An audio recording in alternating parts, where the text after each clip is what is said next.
Are anti-doping rules too rigid? Has the World Anti-Doping Agency, also known as WADA, lost sight of what it set out to achieve in the pursuit of sport without doping? Today we take a look at the inflexible anti-doping rules put in place by WADA.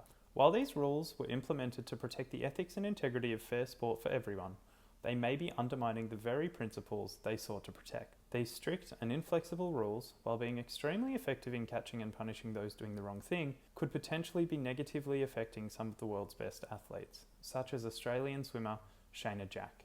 Ethics and integrity are the cornerstone of fair sport, with ethics being the moral principles that guide a person's actions and integrity being how closely one adheres to one's values. It is therefore that Lopez Frias fittingly states that integrity, which applies to people and organisations alike, is one of the most fundamental values in sport. In fact, Play by the Rules defines integrity as the demonstration of ethics and values which promote community confidence in sports, including fair and honest performances and outcomes, unaffected by illegitimate enhancements.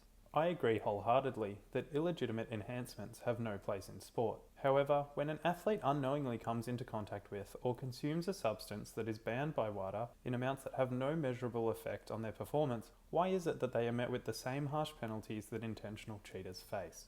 WADA was established in 1999 to protect athletes, promote the values of clean sport, and preserve the spirit of sport internationally. WADA is an independent agency tasked with leading the collaborative worldwide movement toward doping-free sport, and it came about after a major doping scandal shook the world of cycling in 1998. In 2003, WADA published the World Anti-Doping Code, a document that harmonizes anti-doping policies, rules, and regulations within sport organizations and among public authorities around the world. Prior to the code, according to WADA, there was no one standardised set of rules for all sports and countries. Sport Integrity Australia, as the name indicates, is tasked with protecting Australia's sporting integrity. One of the ways it does this is by working with WADA to implement policies designed to eliminate the use of performance-enhancing substances in sport. Sport Integrity Australia is Australia's national anti-doping organisation.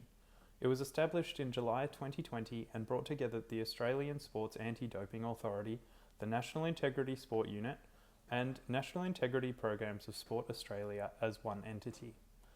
Sport Integrity Australia coordinates nationwide and streamlined support to sport and stakeholders within the sport sector. In 2019, Australian swimmer Shayna Jack, a previous winner of the AIS Swimmer of the Year award, had her life turned upside down when she returned a positive test for Ligandrol on the eve of the World Championships. She was immediately sent home and unable to continue competing. Sport Integrity Australia states that it is each athlete's personal responsibility to ensure no prohibited substance enters his or her body. I therefore recommend athletes be given access to self-testing kits so that they can ensure approved vitamins and minerals, foods and supplements are free of contamination for their own peace of mind. The presence of a prohibited substance in an athlete sample is an anti-doping rule violation. These rules are set out by WADA and implemented by Sport Integrity Australia. An anti-doping rule violation point 10 talks about prohibited association and states, athletes or other persons bound by an anti-doping policy are not allowed to associate with an athlete support person on a professional or sport-related capacity who is serving a sanction for an anti-doping rule violation. This meant that when Shayna Jack returned a positive sample, she was no longer allowed to train with her team or her coach and was effectively excommunicated. A punishment of this nature casts a wide net, affecting not just the athlete or athletes in question, but also their teams, coaches, and their supporters. Throughout the entire case, Shayna maintained her innocence. Regarding the Jack case, Dick Pound, the former head of WADA, stated that the stuff was in her system and therefore you still have a case of doping. This is a very black and white approach to a very complex issue. Jack had the support of the CEO of the US Anti-Doping Agency, Travis Tygart, who stated, "The only question is going to be how many innocent athletes are railroaded before the rules finally change. People need to know about this injustice." If WADA's rules are now standardized through the code, why did they accept China's explanation of contamination when 23 Chinese swimmers tested positive to trimetazidine before Tokyo Olympics 2021?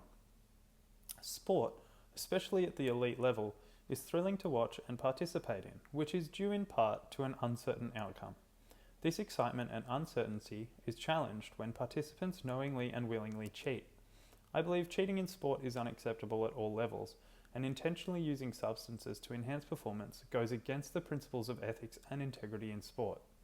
However, what happens when doping isn't intentional? Cross-contamination can come from a variety of places. Multivitamins and minerals, approved sport supplements, and certain meats could all become cross-contaminated. Even something as simple as kissing a partner who may have come into contact with a banned substance could return a positive result and put any athlete into jeopardy, even if there was no ill intent. Fish Out of Water is a short documentary which examines Shayna Jack's case. Within this documentary, Niall Wheat, an Australian pharmaceutical chemist and associate professor, states that current technology has advanced to the point where the equivalent of one sugar cube dissolved in enough water to fill 45 Olympic-sized swimming pools will still return a positive reading. Emma Kemp reports that the Court for Arbitration for Sport found that Jack did not ingest the pharmacologically irrelevant amount of Ligandrol found in her system intentionally and halved her 4-year suspension.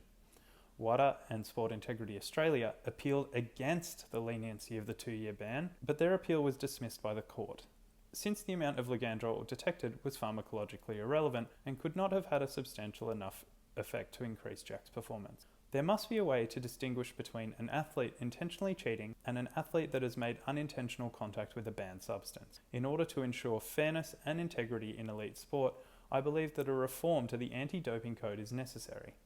Athletes who return a pharmacologically irrelevant sample, in other words a sample with an amount of a banned substance so minute that it would not have any kind of performance benefit, should be able to have their decision overturned and a ban lifted. As noted by Papaloukas, when a case implicates issues of human rights or other fundamental rights, this would be a case worthy of a higher level of proof, if not beyond reasonable doubt. Sport Integrity Australia claim to implement safeguarding in sport on their website, and say safeguarding in sport involves protecting children, young people and adults from abuse, preventing harm and promoting their well-being by creating a safe and supportive environment for all. It is therefore worrying that in the case of Jack that Sport Integrity Australia appealed the court decision to halve her ban. Emma Kemp writes that Jack's mental deterioration throughout the 24-month period scared her so much she sought help from a psychiatrist. This highlights just how much of a toll the ordeal took on her mental health, which may have been prevented had Sport Integrity Australia safeguarded her against these adverse effects and offered her support and assistance as they state they do. In closing, I urge WADA and Sport Integrity Australia, in the spirit of fairness and upholding ethics and integrity in sport, to shift their stance. As has been explored in this report, not all positive readings are a clear black and white indication of cheating. I recommend providing our athletes with the means to test what goes into their bodies and allow for leniency when a positive sample is pharmacologically irrelevant. Thank you.